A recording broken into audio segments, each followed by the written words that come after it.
संसद के शीतकालीन सत्र के दूसरे सप्ताह का आज पहला दिन। लोकसभा में आज वंदे मातरम के 150 वर्ष पूरे होने पर प्रधानमंत्री नरेंद्र मोदी चर्चा की करेंगे शुरुआत। चर्चा के लिए तय किया गया 10 घंटे का समय।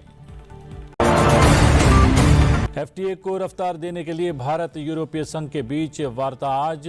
यूरोपीय संघ का प्रतिनिधिमंडल केंद्रीय वाणिज्य एवं उद्योग मंत्री पीयूष गोयल से करेगा मुलाकात। लंबित कई मुद्दों को सुलझाने का होगा प्रयास। तेज रफ्तार दुनिया में भावात्मक संतुलन के लिए ध्यान जरूरी। ब्रह्म कुमारीज के ओम शांति रिट्रीट सेंटर में बोले उपराष्ट्रपति सीपी राधाकृष्णन। विकसित भारत के लिए आंतरिक शांति को बताया महत्वपूर्ण। पराय भाषाएं और त्योहार की संस्कृति सबसे महत्वपूर्ण लोकतांत्रिक पहलू, बोले विदेश मंत्री डॉक्टर एस जयशंकर। अंतर सरकारी समिति के 20वें सत्र के उद्घाटन समारोह को किया संबोधित। हैदराबाद और लखनऊ को यूनेस्को सिटी ऑफ गैस्ट्रोनॉमी के रूप में मान्यता मिलने पर व्यक्त की प्रसन्नता। अमूर्त विरासतों के संरक्षण के लिए यूनेस्को को भी सराहा। रक्षा मंत्री राजनाथ सिंह ने 125 BRO प्रोजेक्ट देश को किए समर्पित। कहा, ऑपरेशन सिंदूर को ऐतिहासिक बनाने में मजबूत कनेक्टिविटी ने निभाई मुख्य भूमिका।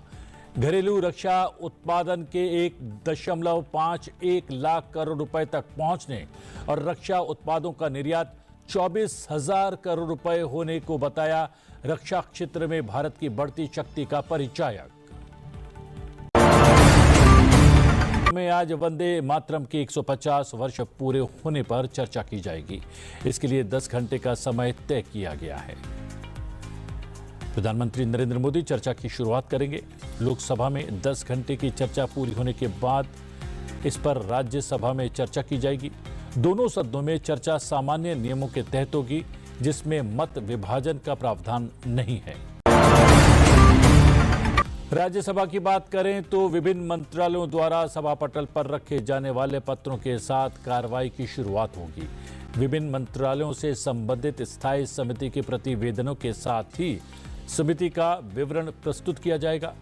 रक्षा मंत्रालय में राज्य मंत्री संजय सेठ रक्षा मंत्रालय की अनुदान मांगों के संबंध में विभाग संबंधी रक्षा संबंधी संसदीय स्थायी समिति के प्रतिवेदन में शामिल सिफारिशों के कार्यान्वयन की स्थिति पर वक्तव्य देंगे।